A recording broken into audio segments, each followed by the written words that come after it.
Veja, no Antigo Testamento, nós lemos a respeito de 3 figuras oficiais que representavam a Deus para o povo de Israel: o profeta, o sacerdote e o rei. Somente o profeta, o sacerdote e o rei eram ungidos com o Espírito Santo para o exercício das suas funções e, como eu acabei de dizer, representavam a Deus para o povo. Eles eram como que representantes de Deus para o povo. O profeta era aquele que trazia a revelação de Deus para o povo, aquele que comunicava a palavra de Deus para o povo. O sacerdote era aquele que fazia os sacrifícios e oferecia culto a Deus, que oferecia culto a Deus pelo povo. O sacerdote era a ponte entre o povo e o Senhor nos ritos de adoração, nos sacrifícios de culto. E o rei era aquele que liderava o povo, aquele que legislava e liderava o povo. E na Nova Aliança, no Novo Testamento, na Aliança e no Testamento sob o qual nós estamos, a igreja neotestamentária está, Jesus se torna a profecia perfeita. Jesus se torna a revelação final de Deus Pai para os homens. Jesus se torna a palavra de Deus para os homens. Jesus também se torna o sumo sacerdote, o sacerdote perfeito entre Deus e os homens. E Jesus também se torna o Rei dos Reis. Jesus se torna agora o nosso líder maior, o nosso líder supremo, aquele que está nos guiando à sua vontade. Então Jesus, ele mesmo, tornou-se a palavra de Deus aos homens. E nós sabemos disso, e nós descobrimos isso lendo João capítulo 1, versículo 1. Abra sua Bíblia aí em João capítulo 1, versículo 1.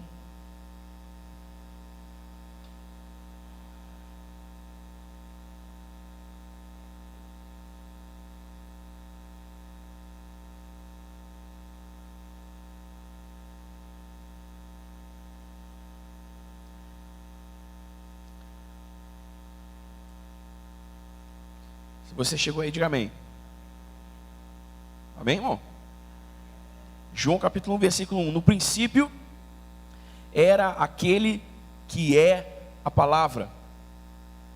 Ele estava com Deus e era Deus.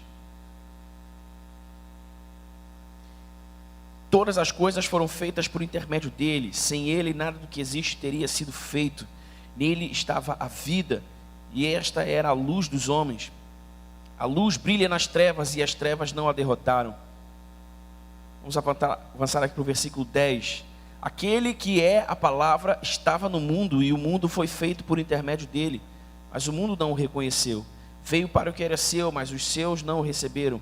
Contudo, aos que o receberam, aos que creram em seu nome, deu-lhes o direito de se tornarem filhos de Deus, os quais não nasceram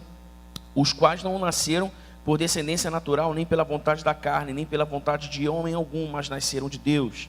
Versículo 14. Aquele que é a palavra tornou-se carne e viveu entre nós. Vimos a sua glória. Glória como do unigênito vindo do Pai, cheio de graça e de verdade. Aquele que é a palavra se fez carne. Jesus tornou-se a palavra de Deus aos homens. Ele mesmo tornou-se a palavra de Deus aos homens. Jesus também tornou-se o sacerdote perfeito. Jesus tornou-se ele mesmo a adoração, o culto, o sacrifício perfeito entre Deus e os homens. Por isso ele é chamado no Novo Testamento de o sumo sacerdote. Abra sua Bíblia em Hebreus capítulo 10.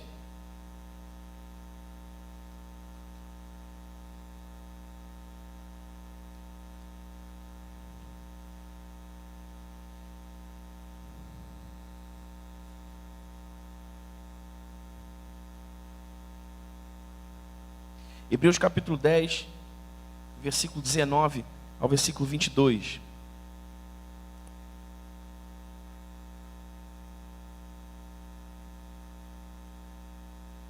Se você chegou lá, diga amém.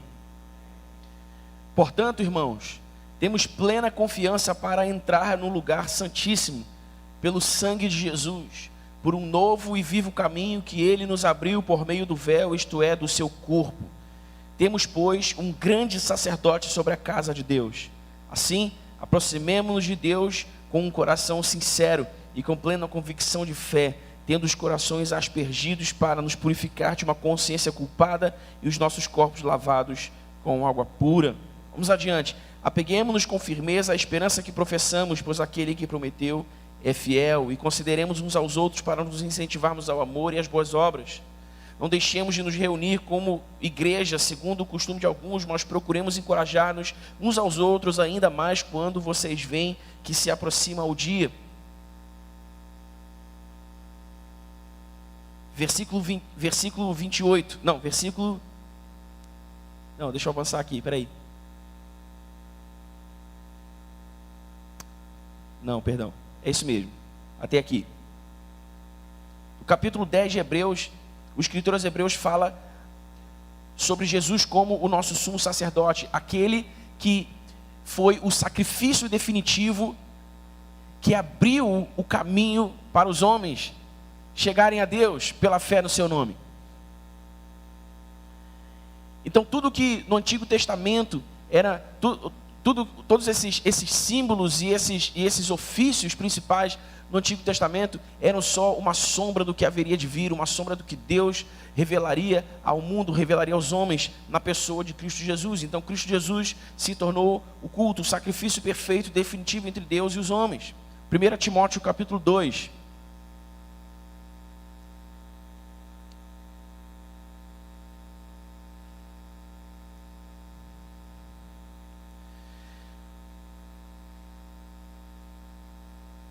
Timóteo capítulo 2, versículo 5. Pois há um só Deus e um só mediador entre Deus e os homens, o homem Cristo Jesus, o qual se entregou a si mesmo como resgate por todos. Esse foi o testemunho dado em seu próprio tempo. Há um só mediador. A antiga aliança era o sumo sacerdote, quem fazia a mediação entre Deus e os homens. Na liderança do culto, dos ritos, dos sacrifícios. Mas agora Jesus tornou-se o sacrifício perfeito e o único mediador entre Deus e os homens.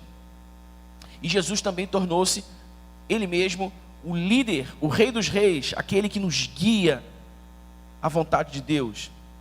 Nós sabemos disso quando lemos João capítulo 14, versículo 6. Jesus disse: Eu sou o caminho. Eu sou a verdade, eu sou a vida, e ninguém vem ao Pai a não ser por mim.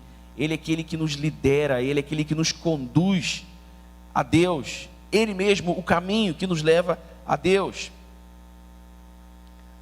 Então esse é Jesus, o profeta, o sacerdote, o rei. E olha que interessante, irmãos, todos nós que nascemos de novo pela fé em Cristo, recebemos dele a sua natureza, recebemos dele o seu espírito. Deus, por meio da fé em Cristo Jesus, depositou sobre nós a sua natureza, o seu espírito, e nos fez um com Ele. Por isso o apóstolo Paulo diz aos Coríntios que nós fomos feitos casa de Deus, habitação de Deus, morada de Deus, pelo Espírito Santo que nos foi dado. Você é casa de Deus, eu sou casa de Deus, nós somos casa de Deus. Nós recebemos a natureza de Deus novamente, a natureza de Deus que perdemos no pecado de Adão lá no Éden, foi restaurada a nós de volta pelo sacrifício de Cristo Jesus.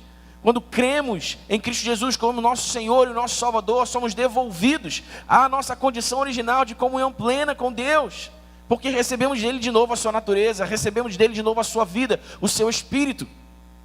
Isso é o fato mais maravilhoso sobre o qual nós poderíamos nos alegrar, meu irmão. Esse é o fato mais maravilhoso que nós poderíamos celebrar como igreja, celebrar como filhos de Deus. Nós nascemos de novo, nós fomos redimidos, os nossos pecados foram perdoados. O poder da natureza pecaminosa que nos governava e nos afastava de Deus foi quebrado. E agora nós recebemos a vida de Deus, a natureza de Deus novamente. E somos guiados pelo Espírito de Deus, por meio de Cristo Jesus, o caminho que nos leva para Deus. Nada, absolutamente nada nesse mundo pode ser tão incrível, pode ser tão nobre, pode ser tão poderoso, pode ser tão belo, pode ser tão perfeito quanto o que Jesus fez por nós. Nós recebemos o seu Espírito. E por que Ele fez isso? Porque Ele queria nos devolver a nossa condição original, Ele queria nos fazer de novo a sua imagem e semelhança. Ele queria nos fazer de novo seus representantes na terra. Quando Deus criou Adão, Deus colocou Adão no jardim e disse para Adão: Adão, tudo agora está sob o seu domínio, tudo agora está sob o seu governo. Lidere, governe, administre a criação. Mas Adão pecou, perdeu a natureza de Deus, o pecado entrou no mundo. E a imagem e semelhança de Deus em Adão foi adulterada, foi corrompida pelo pecado. Mas o novo nascimento, a nossa redenção, é essa devolução, é essa reintegração que o próprio Deus nos faz a si mesmo, a sua presença, através do seu Espírito, para que fôssemos feitos novamente seus representantes na terra.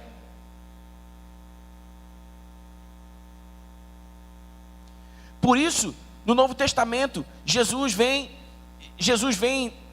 reunindo após si discípulos, que mais tarde seriam chamados de cristãos. Você sabe o que significa a palavra cristão? A palavra cristão significa um pequeno Cristo.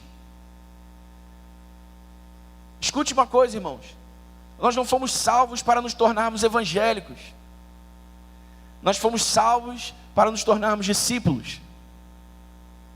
É diferente. É diferente. Hoje existem no universo de evangélicos que são contados no Brasil um sem número de evangélicos nominais, de pessoas que gostam da igreja, de pessoas que gostam do ambiente da igreja, que gostam da música da igreja, das pessoas que gostam dos programas que a igreja oferece, mas sequer nasceram de novo. Ainda estão enredadas em vícios, em pecados, não andam segundo a palavra, porque não têm o Espírito, são evangélicos. Mas Deus não nos chamou para sermos evangélicos. Deus não nos resgatou, não nos redimiu por meio de Cristo Jesus para sermos evangélicos. Ele o fez para que fôssemos feitos discípulos. Porque o que é um discípulo? Um discípulo é alguém que está a imitar o seu mestre para tornar-se como ele é. E esse é o nosso movimento como igreja, e esse é o trabalho do Espírito Santo em nós. Nos devolver a imagem e semelhança de Deus, e nos fazer como Jesus Cristo, nosso irmão mais velho. Por isso nós estamos sendo santificados, por isso o Espírito Santo está trabalhando em nós, nos fazendo superar as nossas falhas, as nossas fraquezas, nos fazendo vencer os nossos vícios, os nossos pecados, mudando e transformando a nossa vida, à medida que estamos expostos ao poder da palavra de Deus, à medida que estamos na comunhão entre os irmãos, à medida em que vivemos a vida da igreja, o Espírito Santo está fazendo o seu trabalho.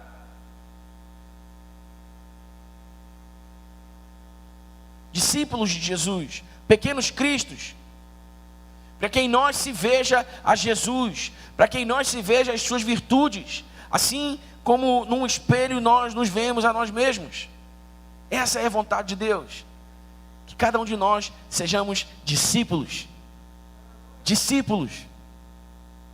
Amém, irmão? Discípulos.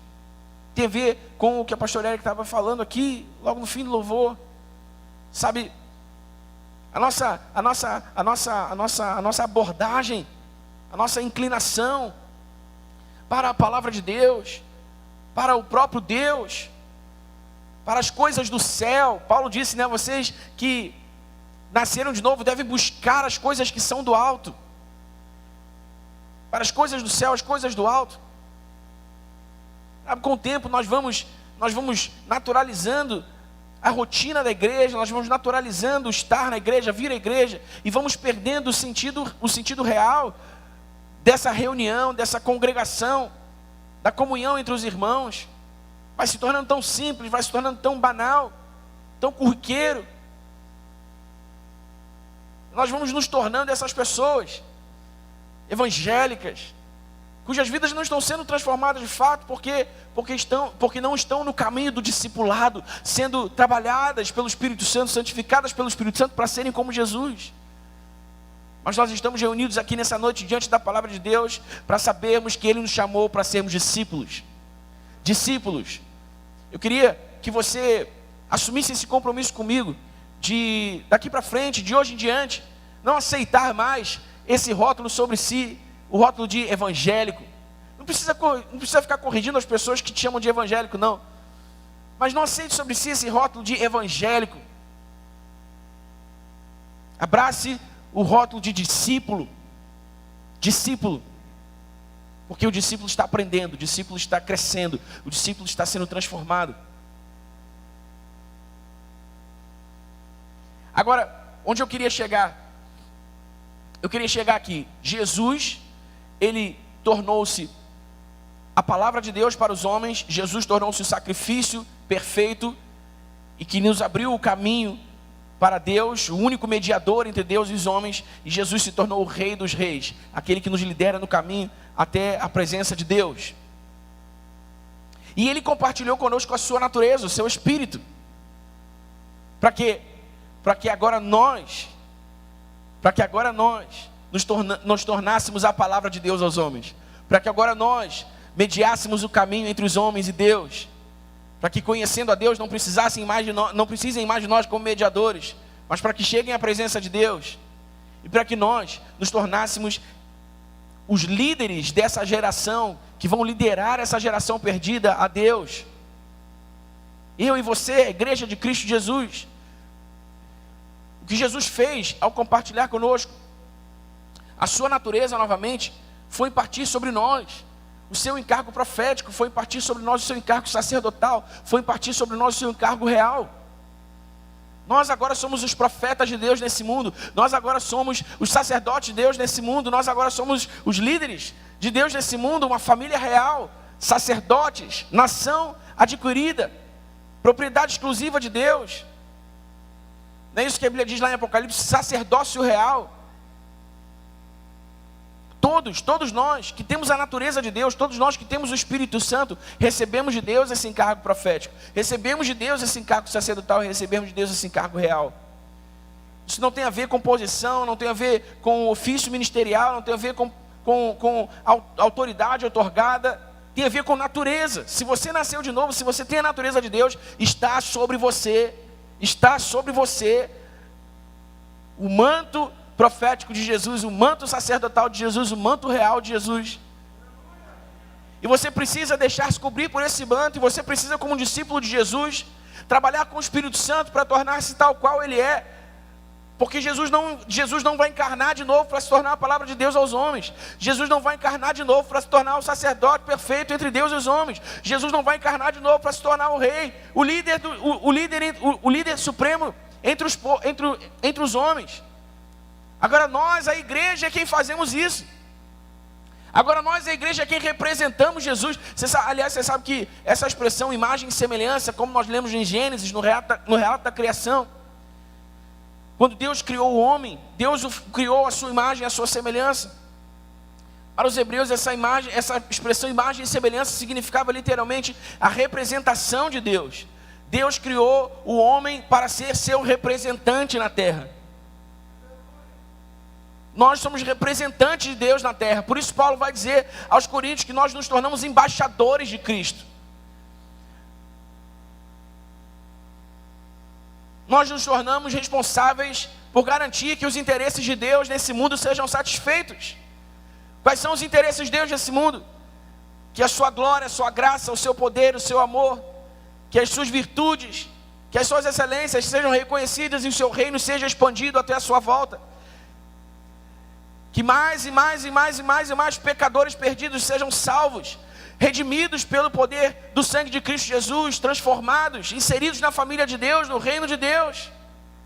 Esses são os interesses de Deus nesse mundo, são os interesses de Deus nessa terra.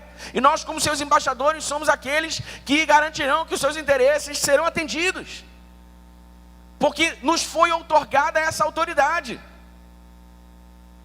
Porque foi colocada sobre nós essa responsabilidade, porque foi colocado sobre nós esse manto. Nós, a igreja de Cristo Jesus, é quem devemos agora carregar e expandir o ministério profético de Jesus, o ministério sacerdotal de Jesus, o ministério real de Jesus. Porque há sobre nós essa expectativa nos céus e na terra, irmão. Há sobre nós essa expectativa nos céus e na terra. Deus está esperando o movimento da igreja. Deus está Deus está inspirando o movimento da igreja, esperando o movimento da igreja. Não um movimento na direção de si mesma. Não um movimento na direção daquilo que são as suas necessidades, daquilo que são os seus desejos, as suas vontades, as suas aspirações, as suas ambições, não. Mas na direção daquilo que são os anseios, as aspirações, as vontades, os desejos de Deus. Porque esse é o verdadeiro sentido da fé bíblica, esse é o verdadeiro sentido da fé genuína. A fé bíblica, a fé genuína não é poder para ter, é poder para dar. Pela fé nós damos a Deus toda a nossa vida, nós consagramos a Deus todos os nossos dias, os dias da nossa existência, na tentativa de recompensá-lo em gratidão por aquilo que Ele fez por nós, sem merecermos. E quando nós damos a Deus voluntariamente a nossa vida, o nosso coração, e consagramos a Ele os dias da nossa existência, nós convergimos o nosso coração ao coração dEle, e o que acontece é que nós passamos a desejar o que Ele deseja. Aquilo que nós queremos, aquilo que nós desejamos já não é mais tão importante quanto aquilo que Ele deseja. Aquilo que eu sonho, aquilo que eu quero, aquilo que eu espero já não é mais tão importante quanto aquilo que Ele sonha, quanto aquilo que Ele quer, quanto aquilo que Ele espera. E eu me ponho diante dEle e digo: Senhor, que a Tua vontade seja feita na minha vida, Senhor, que os Teus propósitos se cumpram através de mim. Senhor, mesmo que eu não tenha tudo o que eu quero ter, mesmo que eu não seja quem eu quero ser, mesmo que eu não vá onde eu quero ir, se a Tua vontade e os Teus propósitos se cumprirem em mim, está ótimo, está perfeito, e isso é o que me interessa. E o que isso provoca? Isso provoca a generosidade de Deus, isso provoca a bondade de Deus, isso provoca a inclinação de Deus, porque Deus nunca vai perder para nós, irmãos. Deus nunca vai perder para nós. Quando nós damos a Deus, quando nós consagramos a Deus, Ele nos dá de volta. E naturalmente, e obviamente eu não estou dando aqui a ninguém uma receita para se barganhar com Deus, porque Deus conhece o nosso coração, porque Deus conhece as nossas intenções, Deus conhece quem nós realmente somos, para além daquilo que parecemos ser. Como a pastora Érica disse, Deus sabe de onde viemos, Deus sabe com que coração chegamos aqui, Deus sabe como temos vivido os nossos dias. Nós não precisamos parecer para Deus, ou tentar parecer para Deus o que não somos, quem não somos de fato, porque Ele sabe quem nós somos. Então não é sobre barganhar com Deus, não é sobre dar a Deus o que Ele espera receber, para no fundo ter de Deus o que nós queremos ter. Não, irmãos, é uma conversão genuína, uma conversão sincera, uma conversão honesta e real. Foi o que eu disse pela manhã aqui: se nós considerássemos o real sentido da nossa redenção, da nossa salvação, nós jamais ousaríamos pedir a Deus qualquer outra coisa, porque o que Ele fez por nós é suficiente. O que Ele fez por nós é suficiente, o que Ele fez por nós basta. Sabe lá o que é isso, irmãos? Nós estávamos condenados à morte eterna, estávamos condenados ao inferno, mas Jesus nos encontrou com a sua graça, e nos cobriu com o seu amor, e nos redimiu pelo poder do seu sangue, e nos deu o seu Espírito, a sua vida, nos fez sua igreja, seu povo. O que mais nós poderíamos querer de Deus? O que mais nós poderíamos querer de Deus? Mas Deus é bom, Deus é um Deus de graça, Deus ouve as nossas orações. Deus até nos ensinou por meio de Jesus a pedir as coisas que a gente quer. Sabe, mas não deve ser esse o nosso enfoque, não deve ser essa a nossa ênfase, irmãos. O nosso enfoque, a nossa ênfase da vida cristã deve ser em satisfazer o coração do Senhor e agradar-lhe de volta pelo que Ele fez por nós.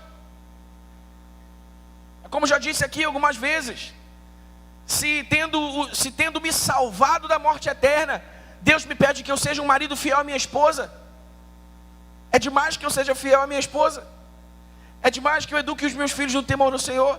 Se Deus me pede que eu seja um homem de Deus, um homem honrado, que eu seja uma referência na minha geração, é demais que eu me esforce para viver como Deus quer que eu viva, irmãos. Eu fui salvo, a minha dívida foi paga.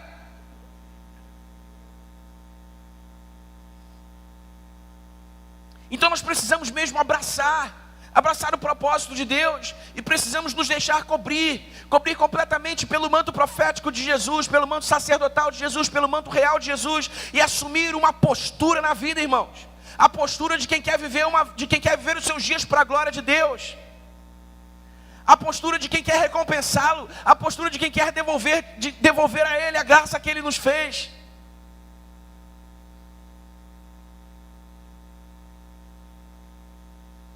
Em Romanos 8, a Bíblia diz que a criação aguarda com expectativa a manifestação dos filhos de Deus. A criação aguarda com expectativa a manifestação dos filhos de Deus. A criação aguarda que os filhos de Deus se levantem. A criação aguarda que os filhos de Deus se manifestem. A criação aguarda que os profetas desse tempo se levantem, que os sacerdotes desse tempo se levantem, que os reis e líderes desse tempo se levantem. Em Mateus capítulo 5, Jesus diz: vocês são o sal da terra, vocês são a luz do mundo. Deixe que a sua luz brilhe diante dos homens, para que eles vejam as suas boas obras e glorifiquem ao vosso Pai que está nos céus. Foi o que Jesus disse. E quando Jesus disse que nós somos o sal da terra e a luz do mundo, Jesus estava dizendo que nós nos tornamos, pela sua natureza em nós nos tornamos novamente sua imagem e semelhança, seus representantes.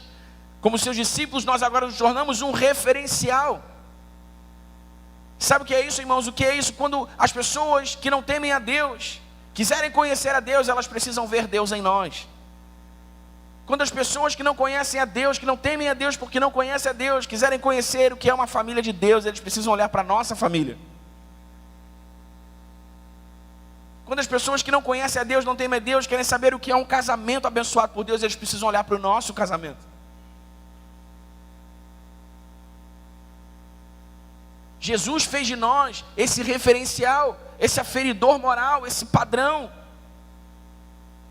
Fato é que nós não somos ainda quem deveríamos ser, mas precisamos abraçar esse encargo, precisamos receber essa responsabilidade e precisamos dedicar os nossos dias ao propósito de Deus, fazer que a sua glória seja vista nesse mundo. Amém, irmão? Amém, irmão? Precisamos sair desse lugar de quem está sempre querendo receber de Deus alguma coisa. E de novo, não é nada errado com isso. Você pode pedir, Deus é bom, Deus vai dar o que você quer, Deus vai abrir a porta que Ele tem para você. Se isso estiver de acordo com o seu propósito, com os seus planos eternos para a sua vida, Ele vai fazer, Ele vai te atender. Mas esse não deve ser o nosso enfoque, essa não deve ser a nossa atenção maior. Nosso enfoque, a nossa atenção maior deve ser: Senhor, que cada gesto meu, que cada pensamento meu, que cada palavra minha, que cada ação minha nesse mundo seja para a glória do Teu nome. Seja para a glória do Teu nome. Seja para levantar o Teu nome. Seja para que esse referencial seja visto pelas pessoas. Eu sempre gosto de citar essa passagem bíblica, porque eu sempre lembro dela quando eu estou falando disso. Filipenses capítulo 2, Paulo diz assim: olha, não façam nada não façam nada... deixa eu ler, melhor do que eu ficar aqui tentando lembrar. Filipenses capítulo 2, não precisa nem abrir, eu vou ler para você.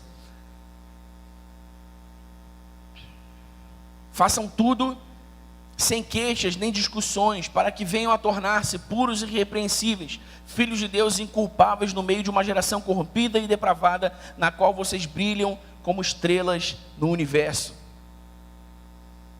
Na qual vocês brilham como estrelas no universo.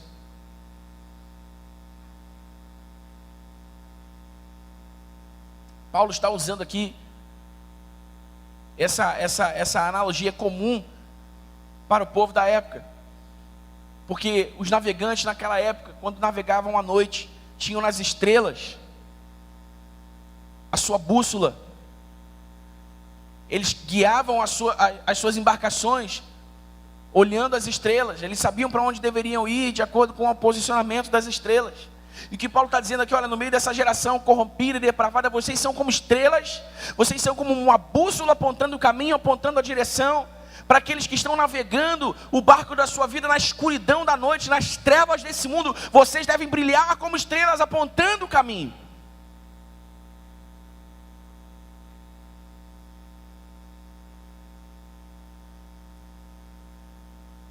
Depois de Cristo em nós, irmãos, tudo é para o outro. Tudo é para que Deus seja visto no mundo. Tudo é para que Deus seja glorificado.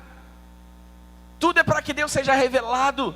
tudo é para que o amor de Deus seja compartilhado, tudo é para que o reino de Deus avance. Não há mais nada a receber de Deus. Não há mais nada a receber de Deus. Deus já nos deu tudo que Ele poderia nos dar, muito além do que nós poderíamos merecer. Quando nós nos ocuparmos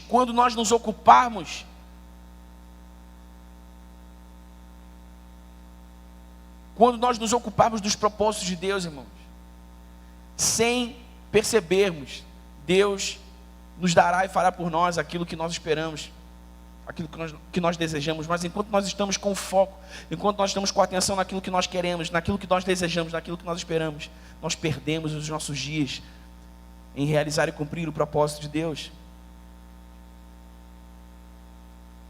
E aí nós ficamos naquela condição da qual disse o apóstolo Paulo: se a minha esperança está para as coisas desse mundo apenas, eu sou o homem mais miserável de todos.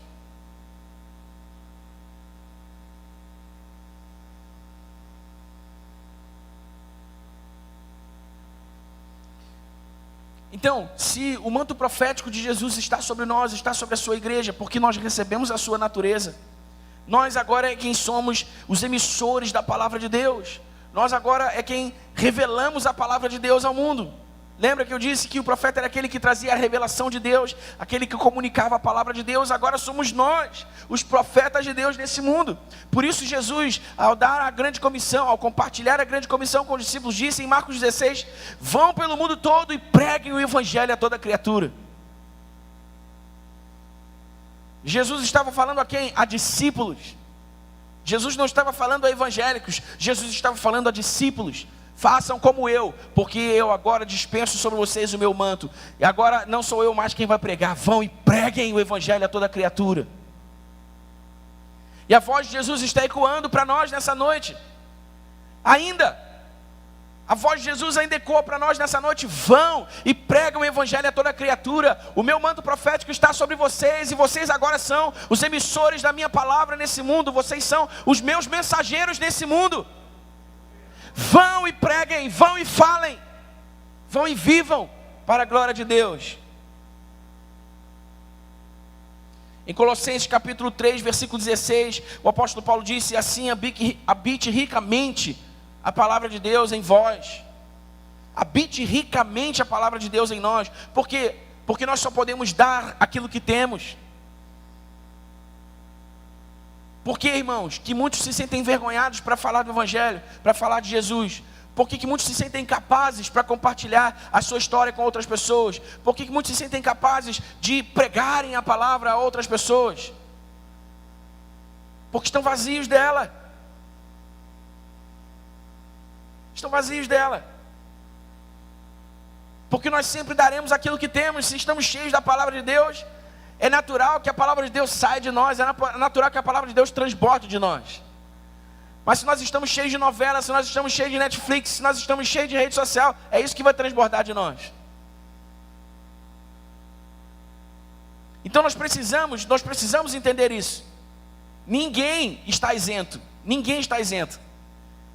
Você pode pensar assim: Daniel, mas esse negócio de manto, profeta, esse negócio de profeta nem para mim não. Eu sou um crente comum, simples, estou aqui sentado, recebo a palavra. Não. Se você tem o Espírito de Deus, se você tem a natureza de Deus, queira você ou não, esteja você consciente disso ou não, o manto profético de Jesus está sobre a sua vida, e você agora deve abraçar a responsabilidade de ser o seu emissor, o emissor da sua mensagem nesse mundo.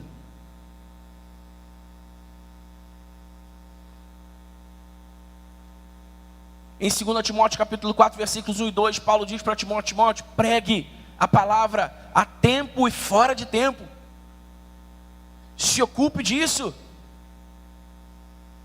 E é como eu falei de manhã, irmãos, eu não estou aqui dizendo que você agora tem que se tornar aquele crente chato que fica tagarelando sobre Jesus para todo mundo. Mas eu estou falando de você viver os seus dias para a glória de Deus e não perder absolutamente nenhuma oportunidade que lhe é dada. É o que Paulo diz em Efésios capítulo 5. Vede prudentemente como andais, não como tolos, mas como sábios, aproveitando bem cada oportunidade, porque os dias são maus. Então, se você apenas não perder as oportunidades que lhe são oferecidas todos os dias, já está de bom tamanho.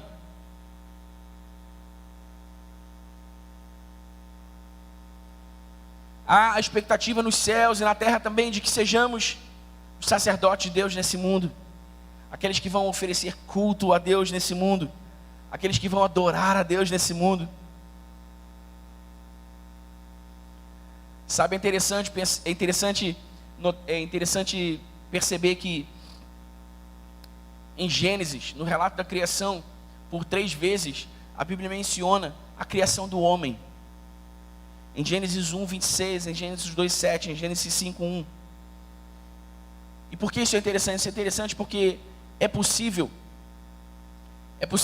percebermos no relato da criação, nessas 3 abordagens da criação do homem, a criação do homem em 3 dimensões. Em Gênesis 1, 27, a Bíblia diz, 26, a Bíblia diz que Deus criou o homem à sua imagem e semelhança, homem e mulher os criou. O que Deus estava criando ali em Gênesis 1, 26, Deus estava criando o espírito humano, o espírito do homem, o ser espiritual que nós somos, o ser espiritual que se conecta com Deus, que acessa as dimensões espirituais e tem comunhão com Deus lá nos lugares espirituais. É onde nós adoramos a Deus, é onde nós tomamos consciência de Deus, no Espírito. Por isso Jesus disse em João capítulo 4, que os verdadeiros adoradores adoram o Pai em Espírito e em verdade. Porque lá no nosso eu essencial, nosso eu verdadeiro, que nós adoramos a Deus, que nós nos conectamos com Deus e percebemos a sua presença. Em Gênesis 2:7, a Bíblia diz que Deus formou o homem do pó da terra. Então, tendo criado o espírito humano, Deus agora dá forma a esse espírito. Deus cria um corpo para esse espírito e sopra nele o seu fôlego de vida. E o texto bíblico diz que o homem se tornou um ser vivente, uma alma vivente. Ali Deus nos fez seres individuais, seres pessoais. Deus nos deu uma consciência. Deus nos deu uma alma, emoções, intelecto. Fomos criados para Deus, para adorá-lo. Fomos criados para nós mesmos, para termos consciência e domínio de nós mesmos. Em Gênesis 5:1, a Bíblia diz que Deus criou o homem. Algumas versões da Bíblia dizem Adão, outras dizem homem, com H maiúsculo. Essa palavra significa raça humana, seres humanos. Deus criou os seres humanos. Para quê? Para que vivessem em comunhão uns com os outros, vivessem num relacionamento uns com os outros. Deus nos criou para si mesmo, Deus nos criou para nós mesmos, Deus nos criou para o outro. E é nessa relação com o outro que nós expandimos os domínios de Deus, que nós revelamos Deus, que nós manifestamos Deus. A Bíblia diz em Romanos capítulo 12, versículo 1, sempre acho que vou decorar e não decoro, então eu vou ler. Portanto, irmãos, rogo pelas misericórdias de Deus que se ofereçam em sacrifício vivo, santo e agradável a Deus. Este é o culto de vocês, o culto racional de vocês. Lembre-se, o sacerdote era aquele que oferecia o culto a Deus, era aquele que sacrificava a Deus. Mas Jesus tornou-se o sacrifício perfeito. Não é mais preciso fazer sacrifícios de animais para adorarmos a Deus. E Deus agora, nos dando o seu Espírito, estendeu sobre nós o seu manto sacerdotal, para que nós nos tornássemos o culto, nós nos tornássemos o sacrifício. O nosso culto racional é a nossa adoração a Deus. Adoramos a Deus como sacerdotes nesse mundo, para exaltá-lo, para que Ele seja visto, para que Ele seja reconhecido. E também nos tornamos os líderes de Deus nessa geração. O manto real de Jesus que está sobre nós. Essa vale a pena você ler comigo, Marcos 10.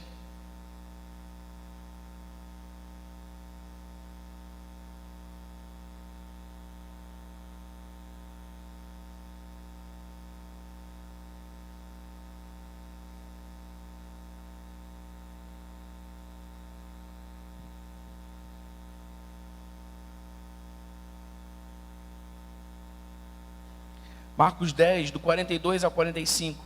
Jesus o chamou e disse: Vocês sabem que aqueles que são considerados governantes das nações as dominam, e as pessoas importantes exercem poder sobre elas. Não será assim entre vocês. Ao contrário, quem quiser tornar-se importante entre vocês deverá ser servo, e quem quiser ser o primeiro deverá ser escravo de todos. Pois nem mesmo o Filho do Homem veio para ser servido, mas para servir e dar a sua vida em resgate por muitos. Como é que nós lideramos debaixo do manto real de Jesus? Servindo. Porque nem mesmo o Filho do Homem veio para ser servido, mas para servir e dar a sua vida. Por isso em João 3,16 nós lemos que Deus amou tanto o mundo que deu o seu Filho. Por isso nós lemos nos evangelhos, perto da sua crucificação, Jesus dizendo: opa, ninguém toma a minha vida não, eu a dou voluntariamente. Sou eu quem está dando a minha vida voluntariamente. E nós agora precisamos assumir o manto real de Jesus para servir essa geração, para servir as pessoas. Nós lideramos servindo, nós lideramos compartilhando o amor, nós lideramos compartilhando a graça, nós lideramos compartilhando aquilo que Deus tem nos dado. Amém, irmãos? Amém? Você está acompanhando aqui comigo o meu raciocínio? Nós temos a natureza de Deus, o Espírito de Deus, e por isso está sobre nós o manto de Jesus. Essa responsabilidade foi colocada sobre nós, sobre a sua igreja.